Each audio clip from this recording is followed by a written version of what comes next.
আসসালামু আলাইকুম এভরিওয়ান। তো ধরা যাক আপনি ফ্রন্ট এন্ড ডেভেলপার হইতে চান, বাট শুরুতে আপনি জানেন না কোন পথে আগাইতে হবে। তো সেই ক্ষেত্রে যদি আপনি একটা রোড ম্যাপ পান তাহলে আপনার অনেক হেল্প হইতে পারে। রোড ম্যাপ অ্যাকচুয়ালি কি? রোড ম্যাপ আসলে আপনাকে দেখাই দেবে কিভাবে স্টেপ বাই স্টেপ আপনি আপনার গন্তব্যে পৌঁছাইতে পারবেন। সো আজকে আমি ফ্রন্ট এন্ড ডেভেলপারদের জন্য একটা বিগিনার ফ্রেন্ডলি রোড ম্যাপ বানাইছি, যেখানে সবকিছু সুন্দরভাবে দেওয়া আছে যে কিভাবে আপনি একজন ফ্রন্ট এন্ড ডেভেলপার হইতে পারেন। তো ফার্স্ট অফ অল ধরে নেওয়া যাক আপনি বেসিক ইন্টারনেট থিংস যেমন ওয়েব ব্রাউজার কিভাবে কাজ করে, ইন্টারনেট কিভাবে কাজ করে, HTTP, তারপর ওয়ার্ল্ড ওয়াইড ওয়েব, এগুলো কিভাবে কাজ করে অ্যাকচুয়ালি জানেন। তারপরে যেই জিনিসটা আপনার শিখতে হবে সেটা হচ্ছে HTML। HTML কে ধরা হয় ওয়েব পেজের স্কেলিটন, মানে এটা অ্যাকচুয়ালি একটা মার্কআপ ল্যাঙ্গুয়েজ, এটা কোনো প্রোগ্রামিং ল্যাঙ্গুয়েজ না। এটা দিয়ে আপনি আপনার ওয়েবসাইটের বেসিক স্ট্রাকচারগুলো তৈরি করবেন। যেমন আমাদের দেহে বোনস হলো আমাদের স্ট্রাকচার, এই হাড্ডির কারণে আমাদের বডিটা সুন্দর মতন স্ট্রাকচার থাকে। তো HTML শেখার জন্য আপনার যেসব জিনিসগুলো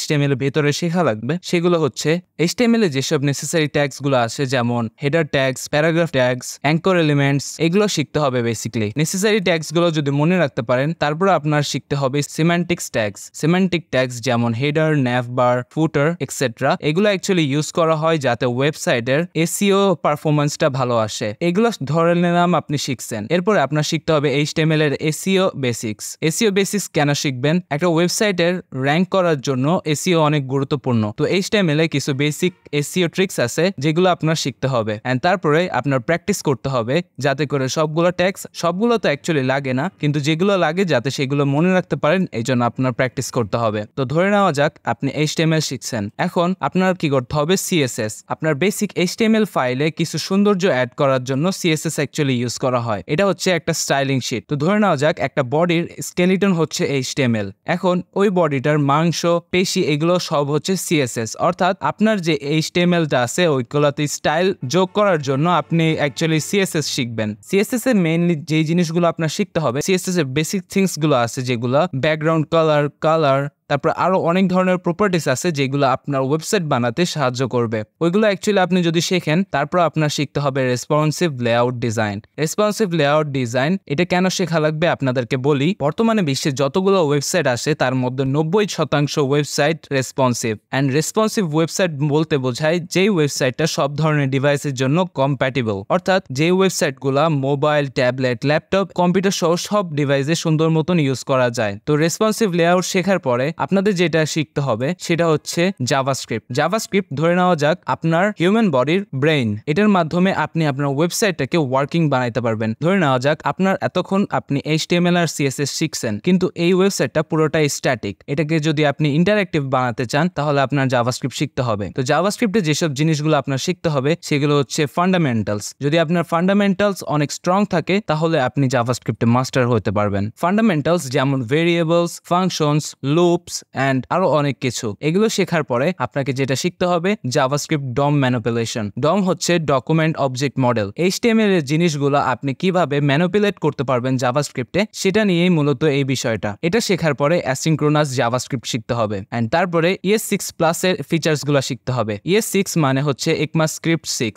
ECMAScript তৈরি হয়েছিল 2015 সালে, এন্ড তারপরে এজাক্স এন্ড ফেচ API এগুলো শিখতে হবে আপনার, এন্ড জাভাস্ক্রিপ্টে API এর সাথে কাজ করা শিখতে হবে। তারপরে মোটামুটি আপনার জাভাস্ক্রিপ্ট শেখা শেষ। এরপরে যেটা করতে হবে, আপনি HTML শিখলেন, আপনি CSS ও শিখলেন, আপনি জাভাস্ক্রিপ্টও শিখলেন, বাট সব ধরনের কোড আপনার ওয়েবসাইটগুলো আপনি কোথায় রাখবেন? সবসময় তো আর কম্পিউটারের লোকাল স্টোরেজে রাখা যায় না, রাইট? তো এটার জন্য আপনার একটা ভার্সন কন্ট্রোল সিস্টেম লাগবে, এন্ড সেই জন্য আপনার শিখতে হবে গিট অ্যান্ড গিটহাব। গিট অ্যান্ড গিটহাবকে ধরে নেওয়া যাক আপনি একজন মানুষ, তো আপনার থাকার জন্য একটা বেডরুম লাগে, রাইট? তো এখানে গিট অ্যান্ড গিটহাবের কাজ হচ্ছে আপনার যে কোডগুলো আছে ওগুলো গিটহাবে আপনি স্টোর করতে পারবেন, এন্ড ওগুলো যদি আপনার কম্পিউটার থেকেও ডিলিট হয়ে যায় তাহলেও আপনার গিটহাব অ্যাকাউন্টে থাকবে। তো গিট অ্যান্ড গিটহাব এগুলো আপনার শিখতে হবে, যেমন কিভাবে রেপোজিটরি ক্রিয়েট করতে হয়, কিভাবে একটা ব্রাঞ্চ ক্রিয়েট করতে হয়, কিভাবে আপনার কোডগুলো আপনি রেপোজিটরিতে কমিট করতে পারবেন, অর্থাৎ অ্যাড করতে পারবেন। এন্ড তারপরে আপনি অনেকটুকু শিখে ফেলছেন ফ্রন্ট এন্ড ডেভেলপমেন্টের, লাইক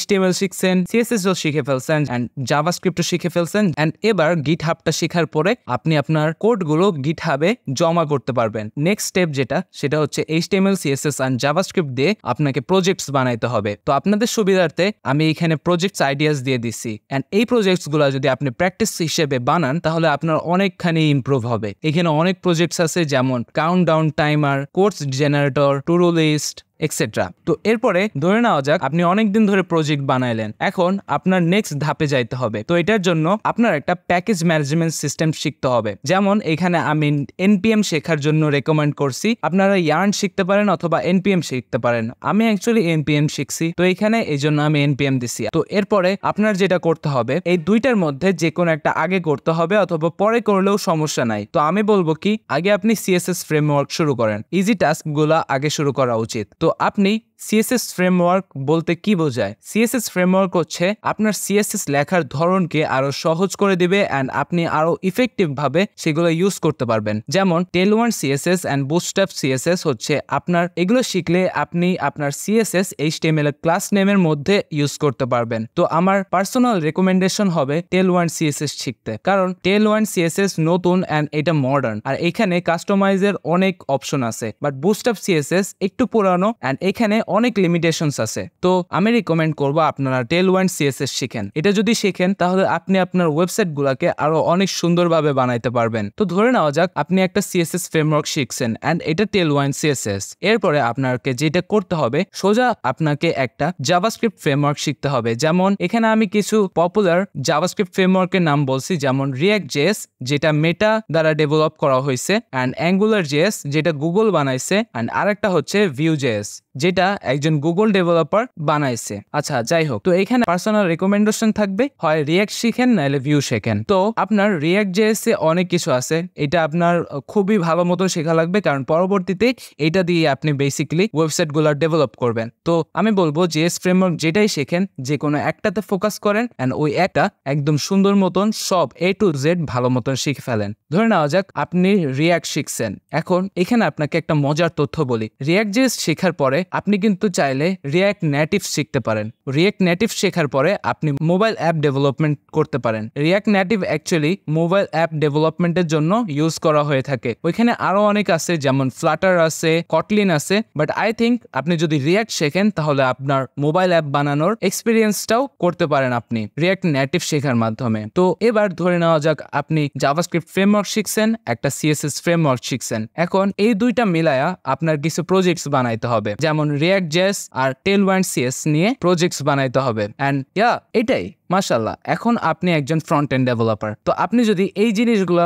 ভালো মতন শিখতে পারেন তাহলে আপনিও একজন ফ্রন্ট এন্ড ডেভেলপার হইতে পারেন। এটা অ্যাকচুয়ালি বিগিনারদের জন্য, কিন্তু আপনি যখন শিখবেন তখন আপনি আরো জানতে পারবেন অ্যান্ড জানার পরে সেইগুলো আপনি শিখতে পারবেন। এখানে অনেক কিছুই আছে যেগুলো শেখা দরকার, সেগুলো আপনি এইগুলো শেখার পথে জানতে পারবেন। তো আপনাদের আজকের এই ভিডিওটা কেমন লাগলো আমাকে অবশ্যই জানাবেন। যদি একটু উপকৃত হয়ে থাকেন আমাকে কমেন্টে বলবেন, আর যদি চান এমন ভিডিও আরো দেখতে তাহলে সাবস্ক্রাইব করতে পারেন। আর কোনো কিছু যদি ইমপ্রুভ করার থাকে তাহলে আমাকে বলতে পারেন। আর আপনারা যদি এই রোড ম্যাপটা দেখতে চান তাহলে কমেন্ট বক্সে পিন কমেন্টটা চেক করতে পারেন। আর যদি আপনারা ব্যাকএন্ড সম্পর্কে জানতে চান যে ব্যাকএন্ড ডেভেলপারদের রোড ম্যাপ কি, তাহলে আমাকে বলতে পারেন, আমি আপনাদের জন্য ব্যাকএন্ড ডেভেলপারদের জন্য একটা রোড ম্যাপ বানাবো। আর যদি চান ফুল স্ট্যাক ডেভেলপমেন্টের জন্য তাহলে কিছুই করতে হবে না, ফ্রন্ট এন্ড আর ব্যাক এন্ড একসাথে করলে ফুল স্ট্যাক হয়ে যায়। তো আজকের মতো এই পর্যন্তই, আশা করি আজকের ভিডিওটা আপনাদের ভালো লাগছে।